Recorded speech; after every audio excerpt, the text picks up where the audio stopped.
ఈ వీడియోలో నాకొచ్చిన కొన్ని గిఫ్ట్స్ చూపిస్తాను. ప్లాంట్స్. అనూస్ బాల్కనీ గార్డెన్ అని అను గారు నాకు రెగ్యులర్గా నాకు లేని ప్లాంట్స్ని ఆవిడ పంపిస్తారు. అలా పంపించిన వాటిలో సీడ్స్ 12 టైప్స్ సీడ్స్, నెక్స్ట్ ఒక ఇడీనియం ప్లాంట్, దానికి రూట్స్ వచ్చిన తర్వాత పంపించారు. నెక్స్ట్ కోడి సంపెంగ ప్లాంట్.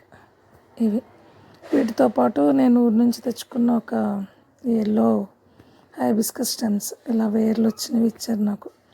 ఇది ఆ తర్వాత ఈ ఈ ప్లాంట్ని అయితే ప్లాంటేషన్ చేసేసాను. సీడ్స్ అయితే మాత్రం కొంచెం టైం తీసుకుని లేజర్గా అవన్నీ చూసి అప్పుడు ప్లాంటేషన్ చేద్దామని అనుకున్నాను. అప్పుడు చూద్దాం. అవి మనం మార్కెట్లో ఏదైనా ఆర్డర్ చేసినప్పుడు మార్కెటింగ్ చేసే వాళ్ళకు ఉన్న మెయిన్ క్వాలిటీ ఏంటంటే చాలా డీటెయిల్డ్గా ప్యాకింగ్ చేయడం కదా. అంత డీటెయిల్డ్గా ప్యాక్ చేస్తేనే మనం వాటిని చాలా ఇంట్రెస్టింగ్గా తీసుకోవడానికి అవుతుంది.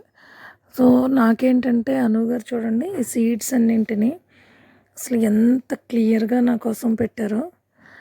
అవి ఈ సీడ్స్ అన్నింటిలో ఏంటంటే థిక్ పింక్ ముద్ద అన్నమాట. అవి మార్నింగ్ గ్లోరీ సీడ్స్, అలానే శంకు వైట్ సీడ్స్, తర్వాత సింధూరం seeds, next baby pink red balsam seeds, తర్వాత magenta pink white seeds, cosmos, తర్వాత మెరూన్ సీడ్స్ ఒకటి, తర్వాత పింక్ వైట్ మార్నింగ్ గ్లోరీ, తర్వాత pink white balsam mini morning glory seeds, red మంకెనా, ఏషియన్ డాట్, ఇన్ని రకాలు పంపించారు నాకు సీడ్స్. ఈ టోటల్ 12 ప్యాకెట్స్. వాటి మీద నేమ్స్ కూడా రాసి పెట్టారు. అదేమీ అంత ఈజీ అని నేనైతే అనుకోను. ఎందుకంటే దేనికి దానికి సపరేట్గా కలెక్ట్ చేసిన సీడ్స్ని మళ్ళీ ఈ జిప్ లాక్ కవర్లో పెట్టి వాటిని మళ్ళీ నేను కన్ఫ్యూజ్ అవ్వకుండా నేమ్స్ రాసి చాలా ఇంట్రెస్టింగ్గా పంపించారంటే పాజిటివిటీని స్ప్రెడ్ చేసే మెంటాలిటీ ఉన్న వాళ్ళు మాత్రమే ఇలా చేయగలుగుతారు. యాక్చువల్గా నేను పంపించేవి లేదా నేను ఇచ్చేవి నథింగ్. ఎందుకనో అను బాల్కనీ గార్డెన్స్ అను గారు అంత ఎఫెక్షనేట్గా ఉన్నారు నాతో. నాకు ఎప్పుడు అలా ఈ సీడ్స్, ప్లాంట్స్, స్టెమ్స్ పంపించడం ఇది అలానే కంటిన్యూ అవ్వాలని కోరుకుంటున్నాను నేను.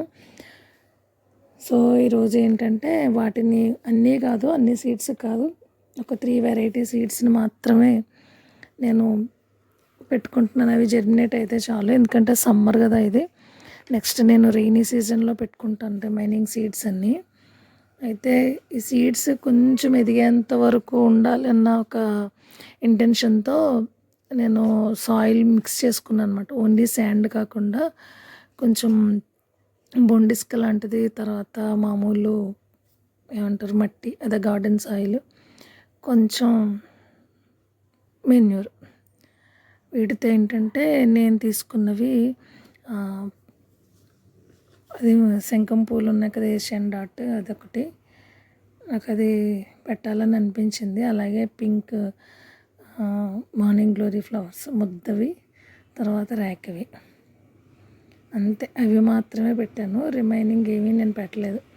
శంఖం పూలు, నెక్స్ట్ ఇవి మార్నింగ్ గ్లోరీ ఫ్లవర్స్, అంతే. ఇవి మాత్రమే పెట్టాలనుకున్నాను, అవే పెట్టాను. ఈ సీడ్స్ జర్మినేట్ అయిన తర్వాత చూడాలి ఎలా ఉంది ఏంటన్నది. మీకు తెలుసా, నాకు అసలు తెలియని ప్లాంట్ అదేంటంటే ఈ సీడ్స్ అంటే వాటికి అవే న్యాచురల్గా బీడ్స్లా ఫామ్ అవుతున్న వైజయంతిమాల ప్లాంట్ కూడా ఆవిడిచ్చింది. అసలు ఎంత హ్యాపీగా అనిపిస్తుంది అంటే కొన్ని వి కాంట్ ఎక్స్ప్రెస్ మాట, కొన్నింటిని మాటల్లో ఎక్స్ప్రెస్ చేయలేము. అంత మంచిగా నాకైతే ఇస్తారు. మేబీ అంత ప్రేమతో ఇవ్వడం వల్ల ఏమో అవన్నీ చాలా చక్కగా జెర్మినేట్ అవుతాయి. సో ఇవి ఫ్లవరింగ్ వచ్చిన తర్వాత చూడాలి. వీటినైతే అంటే కొంచెం ఎండలు చాలా ఎక్కువ, అప్పుడే చాలా ఎక్కువగా వచ్చాయి ఎండలు. నాకు తెలిసినంత వరకు మా ఏరియాలో చాలా ఎక్కువగా ఉందన్నమాట. మార్నింగ్ వాటరింగ్ చేసి వెళ్తే ఈవినింగ్ మళ్ళీ మొక్కలన్నీ వాడిపోతున్నాయి, అంత ఎండలుగా ఉన్నాయన్నమాట. సో వీటిని ఏంటంటే కొంచెం నీడలో పెట్టుకొని ఇవి జెర్మినేట్ అయిన తర్వాత మళ్ళీ రీపాటింగ్ చేసినప్పుడు డెఫినెట్గా ఇంకొక వీడియో అయితే చేస్తాను. అనువు గారు పంపించిన ప్లాంట్స్ ఫ్లవరింగ్ వచ్చిన తర్వాత కూడా డెఫినెట్గా అప్డేట్ అయితే ఇస్తాను.